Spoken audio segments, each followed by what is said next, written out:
ನನಗೆ ಏನು ವಿಚಾರ ಗೊತ್ತಿಲ್ಲ. ಸೊ ನಾನು ಚೀಫ್ ಮಿನಿಸ್ಟರ್ ಅಂತ ಕೇಳಿದೆ, ಅವ್ರು ಬಂದು ಮಾಹಿತಿಯನ್ನ ತಿಳಿಸಿದ್ದಾರೆ. ಸೊ ಇಷ್ಟು ಮಾತ್ರ ನನಗೆ ಗೊತ್ತು, ಬೇರೆ ಯಾವ ವಿಚಾರನೂ ಗೊತ್ತಿಲ್ಲ.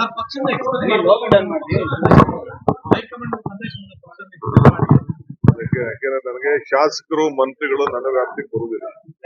ಶಾಸಕರು ಆರ್ಡಿನರಿ ಶಾಸಕರಾದ್ರೆ ಏನಾದ್ರು ಸಣ್ಣ ಪಣ್ಣ ನೋಟಿಸ್ ಕೊಡೋದು ಮತ್ತೇನಾದ್ರು ಅಶಿಸ್ತುಗಳಿದ್ರೆ ಆಗ್ತದೆ. ಅದು ಬಿಟ್ರೆ CLP ನಾಯಕರೇ ಶಾಸಕರ ಮೇಲೆ ನಿಯಂತ್ರಣ ಮಾಡೋದು.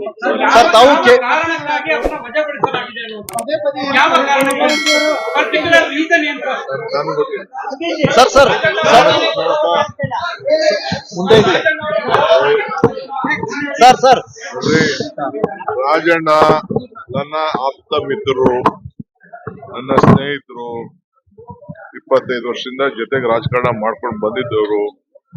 ನನಗೂ ಮನಸ್ಸಿಗೆ ಬಹಳ ನೋವಾಗ್ತದೆ. ಏನು ಮಾಡಕ್ಕಾಗಲ್ಲ, ಪಕ್ಷದ ತೀರ್ಮಾನ.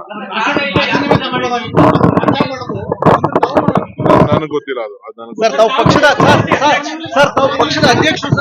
ಲೇಟೆಸ್ಟ್ ಹಾಗೂ ಇಂಟ್ರೆಸ್ಟಿಂಗ್ ಸುದ್ದಿಗಳಿಗಾಗಿ ಬಾಸ್ ಟಿವಿ ಕನ್ನಡ ಚಾನೆಲ್ನ ಸಬ್ಸ್ಕ್ರೈಬ್ ಮಾಡಿ. ಹಾಗೆಯೇ ಬೆಲ್ ಐಕಾನ್ ಪ್ರೆಸ್ ಮಾಡಿ. ಇದರ ಜೊತೆಗೆ ಫೇಸ್ಬುಕ್, ಇನ್ಸ್ಟಾಗ್ರಾಮ್, ಎಕ್ಸ್ ನಲ್ಲೂ ಮಿಸ್ ಮಾಡದೆ ಫಾಲೋ ಮಾಡಿ.